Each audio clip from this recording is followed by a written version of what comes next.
friends. I'm back again. This is Rainey from No Idle Hands 2019. And I thought I'd take a moment just to explain where that comes from. Because it's kind of, No Idle Hands 2019. It's oddly specific.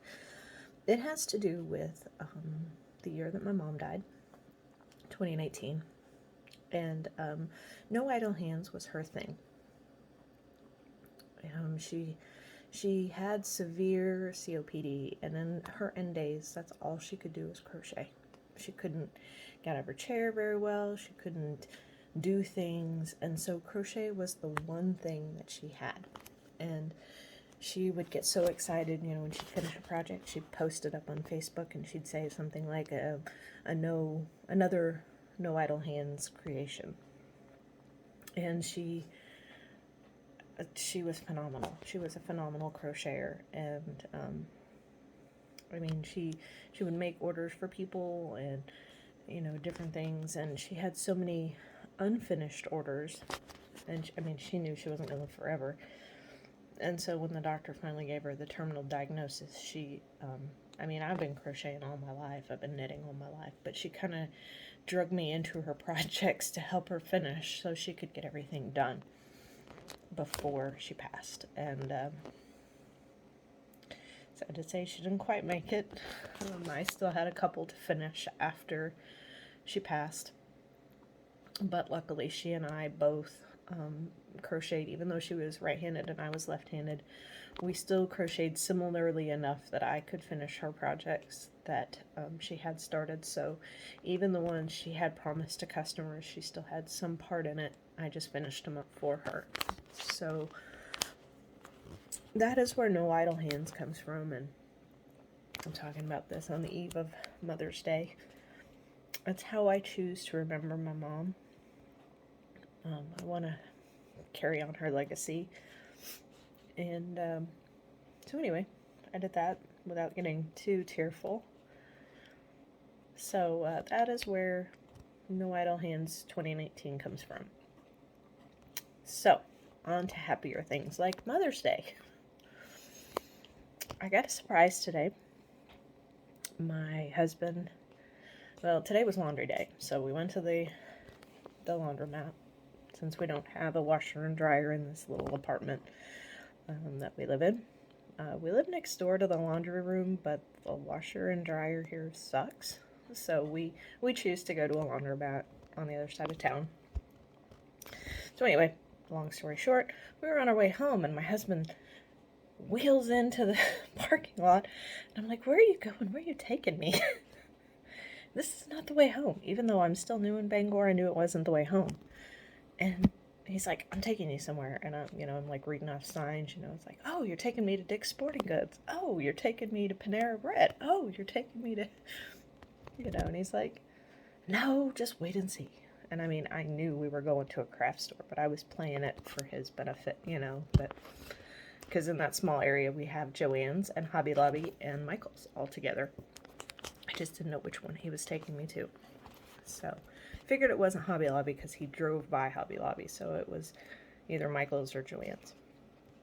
And so we pull up and he's like, hey, you can have $50 for Mother's Day to spend anything you want. And Michael's, and I'm like, oh boy, yarn.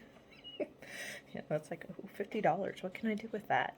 And so luckily they were having a sale, so I got quite a haul.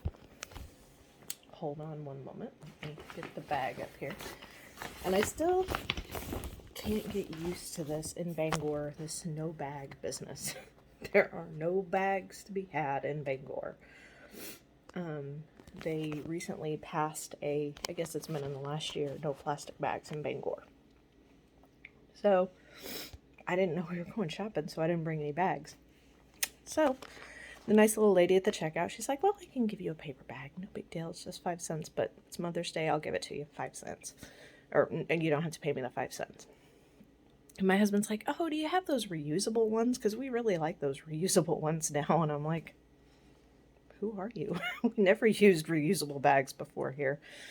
But anyway, so long story short, out of office.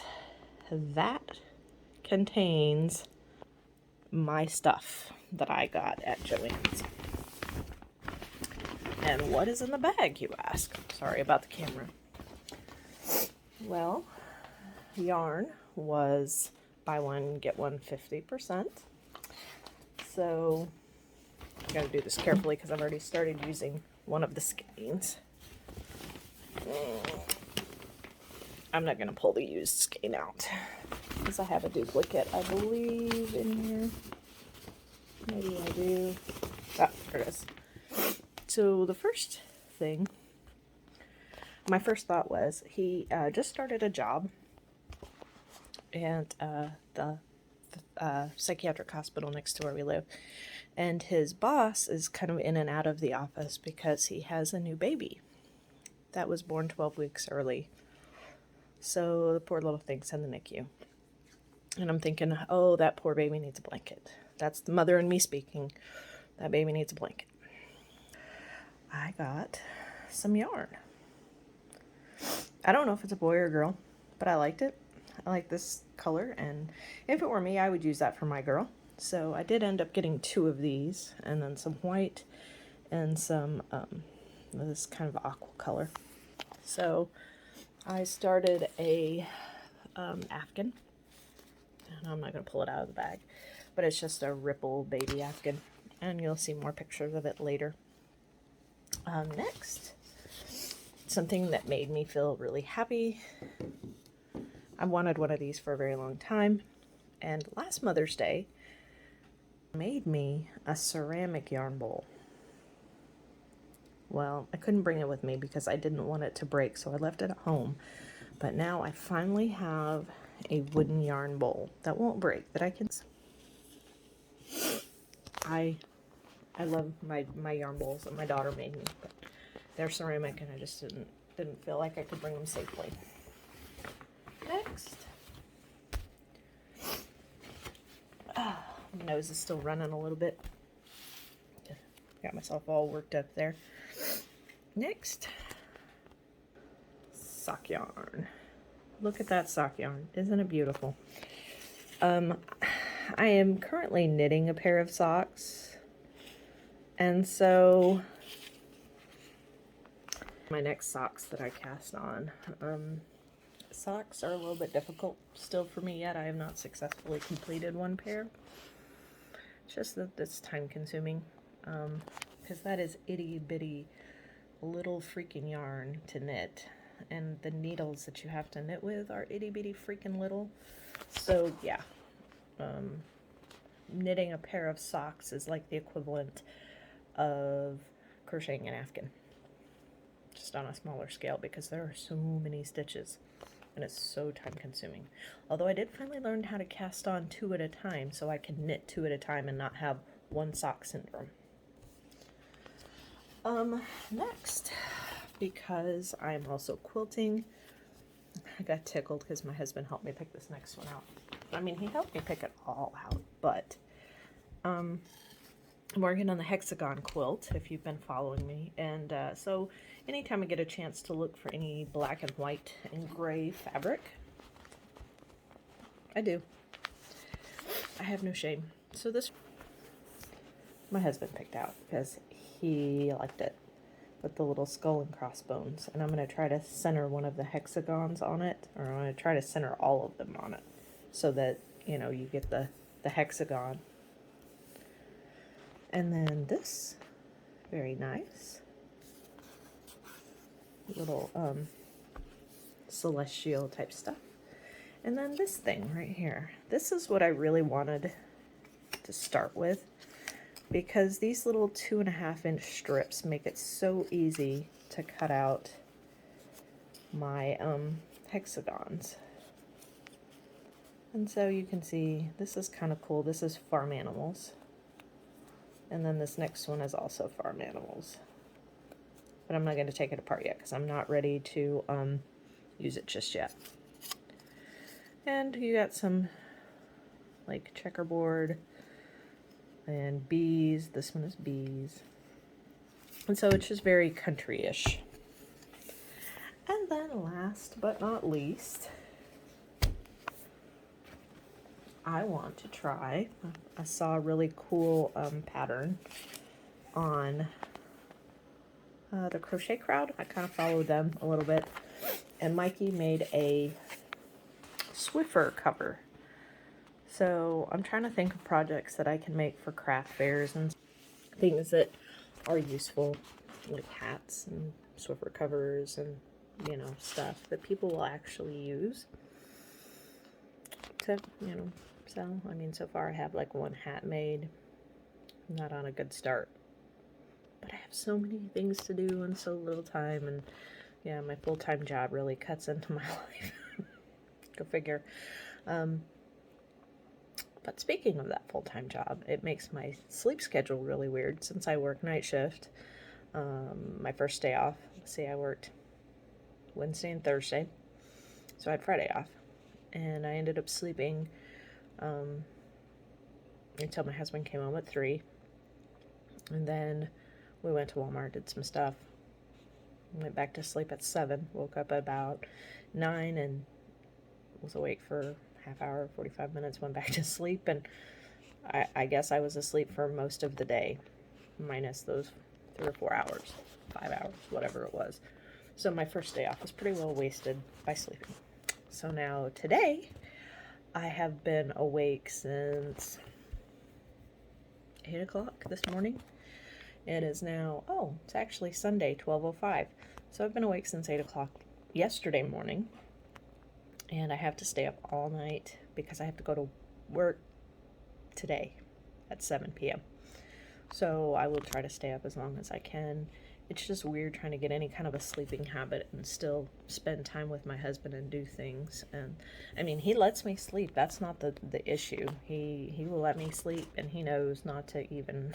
There was one day we were getting ready to go to Boston, and we had a lot of things we needed to do, and he was kind of like, I kind of need you to be awake. So I stayed awake as long as I could after I'd been up all night. I was awake for like 27 hours, and I got crabby and grouchy, and he's like, okay, you can go to sleep. Just eat something and then go to sleep. So I did, and he doesn't bother me now. So anyway, that was that. So for those of you just tuning into my channel, I am a night shift RN at a local hospital. I'm a travel nurse. I've been at my current hospital. I just celebrated my 1-month anniversary there. I just got a contract extension. All the ink is dry on the paperwork now, so that I will be here until the 1st of November, and then maybe even longer if I get another extension. So I really like the hospital I work at. It's pretty cool for the most part. And so I'm going to tell y'all a story. And I don't tell it to you to brag. That's not my intention. My intention is I have this message that I want to get out to the world,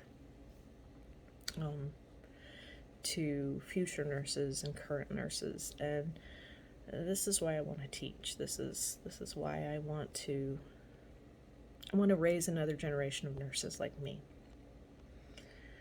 So the story I'm going to tell you doesn't really have any patient names or anything. It was a lady, an older lady, and doesn't matter why she was in the hospital, but she was still, you know, alert, oriented, had her faculties about her. She wasn't one of these confused little grandmas that didn't know day from night. She was with it, and it was an elective procedure that she was there for.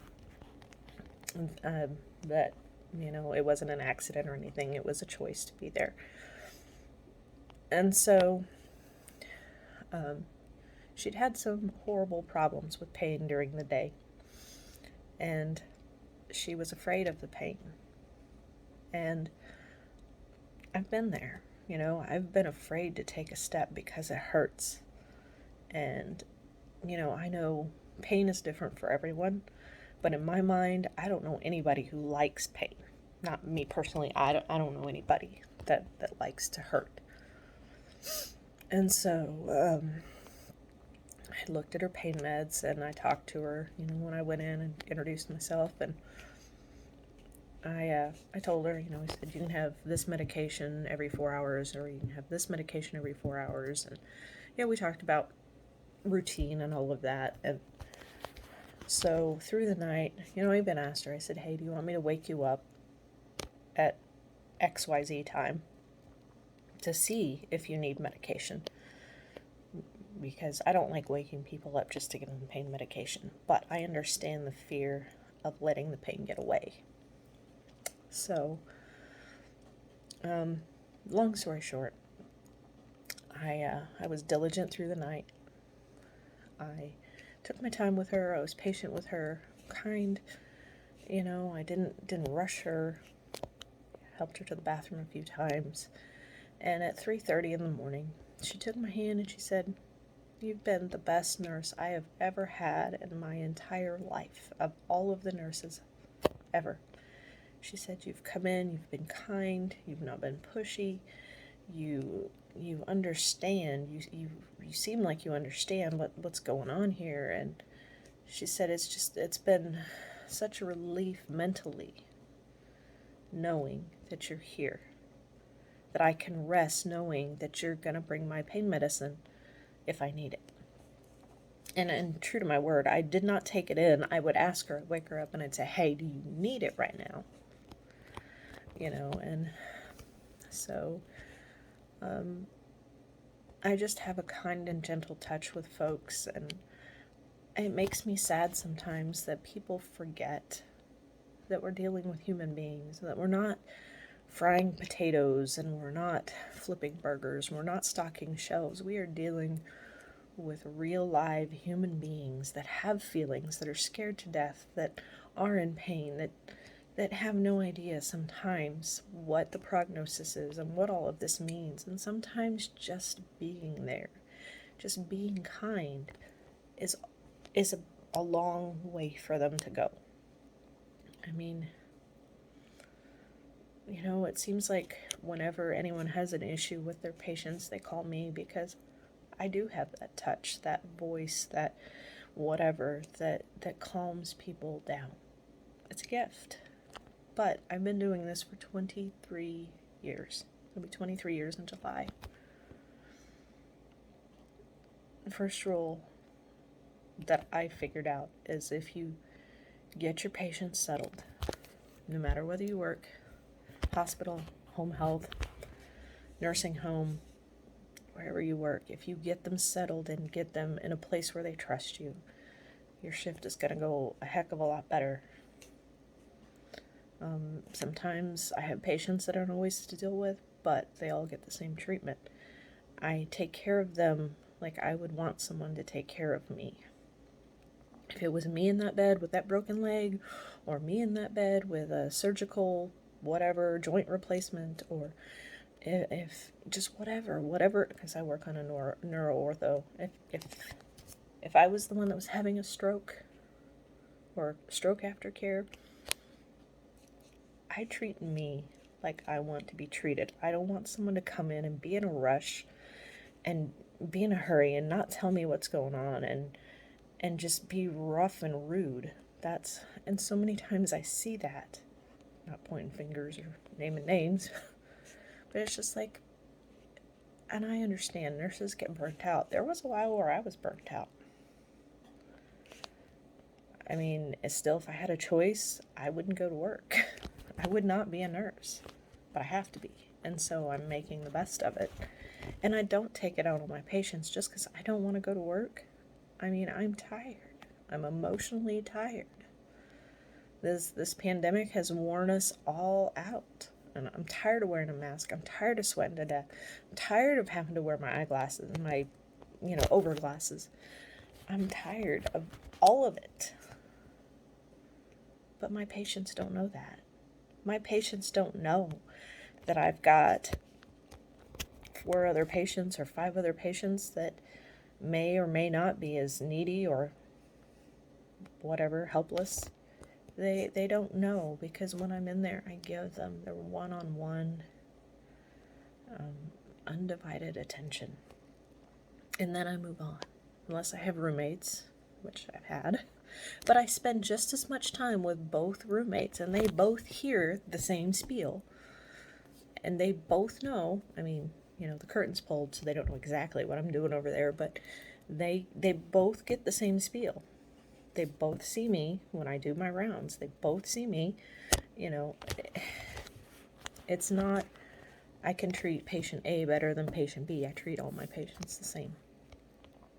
And if that is one thing that I could impart to nurses,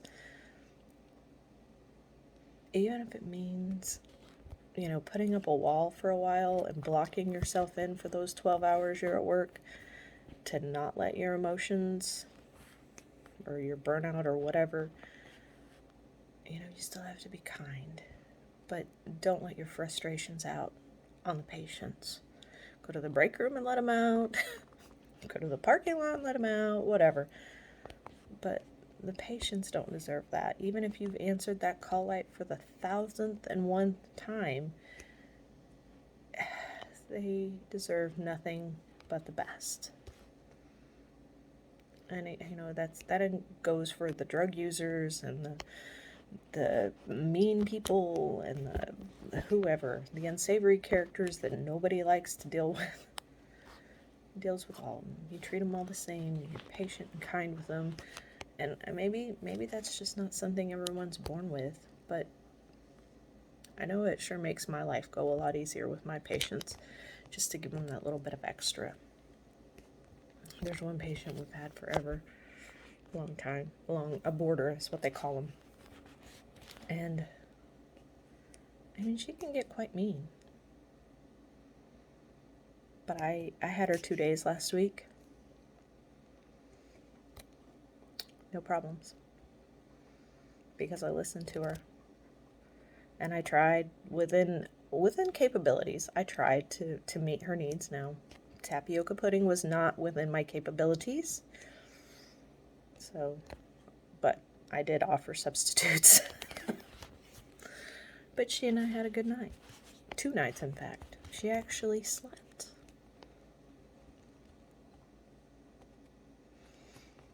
Maybe it's magic.